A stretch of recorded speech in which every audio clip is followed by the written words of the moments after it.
Guan Renxin est surnommé souvent le Shakespeare de l'Orient. Mais qui était-il? Et comment un auteur de théâtre a-t-il pu devenir l'une des figures les plus importantes de la culture chinoise? Pour le comprendre, il faut revenir au XIIIe siècle. À cette époque, la Chine est gouvernée par les Mongols.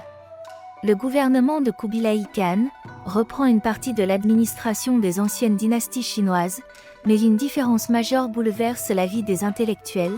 Les examens impériaux sont suspendus pendant plusieurs décennies.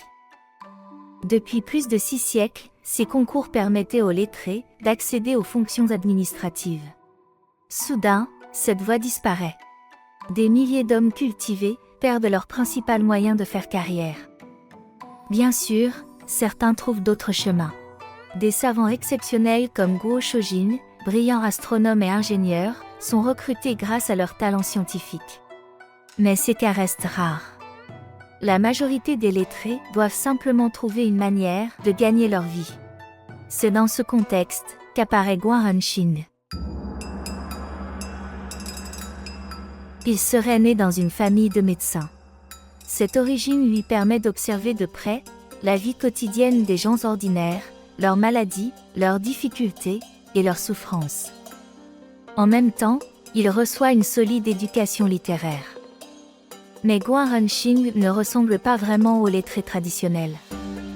Il aime sortir, fréquenter les quartiers animés, les tavernes et surtout les théâtres populaires.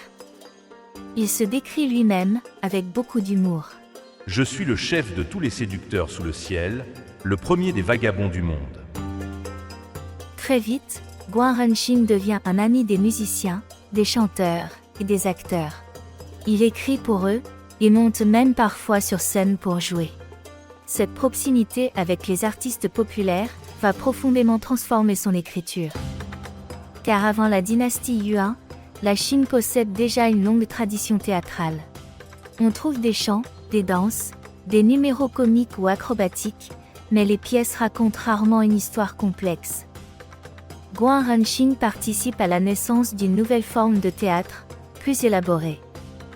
Il associe la culture des lettrés aux techniques des artistes populaires. Ses pièces utilisent une langue accessible, mêlant expression populaire et élégance littéraire. Leur construction est également très précise. La plupart suivent une structure composée de 4 actes, auxquels s'ajoute parfois un court prologue. Cette organisation donne un rythme efficace et permet de maintenir le suspense. Mais surtout, Guan Renxin choisit des sujets proches du peuple.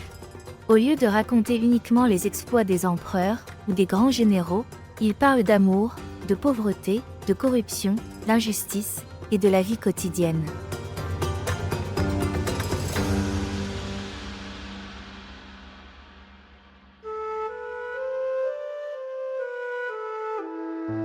Son œuvre la plus célèbre est sans aucun doute Do E, victime d'une injustice. Do E perd très jeune sa mère et est vendu à une famille pauvre pour rembourser une dette. Devenue adulte, elle épouse le fils de cette famille, mais celui-ci meurt rapidement. Do E reste alors auprès de sa belle-mère, qu'elle traite avec un profond respect. Un jour, un homme sans scrupules tente de l'épouser de force. Devant son refus, il empoisonne accidentellement son propre père, puis accuse Do E du meurtre. Le juge, chargé de l'affaire, est corrompu. Sous la torture, la belle-mère de Do E risque de faire de faux aveux. Pour lui éviter cette souffrance, Do E s'accuse elle-même d'un crime qu'elle n'a jamais commis. Elle est condamnée à mort. Avant son exécution, elle proclame son innocence et lance 3 prédictions. Premièrement, son sang ne tombera pas sur le sol, mais remontera sur un drapeau blanc. Deuxièmement, en plein été, il se mettra à neiger. Enfin, une terrible sécheresse frappera la région pendant 3 ans. Au moment de son exécution, les 3 miracles se réalisent. Des années plus tard, son père, devenu haut fonctionnaire, revient dans la région. En reprenant l'enquête, il découvre toute la vérité, punit les responsables et réhabilite enfin la mémoire de sa fille. cette histoire dépasse largement le simple drame familial. Elle exprime aussi une idée profondément ancrée dans la culture chinoise. Lorsqu'une personne innocente est condamnée, c'est tout l'ordre du monde qui est bouleversé.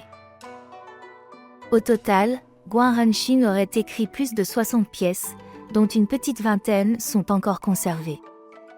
Il est considéré comme le premier dramaturge professionnel de l'histoire de la Chine. Son influence est immense, sans lui, l'opéra chinois n'aurait probablement pas pris la même forme. Merci de votre écoute. À très bientôt.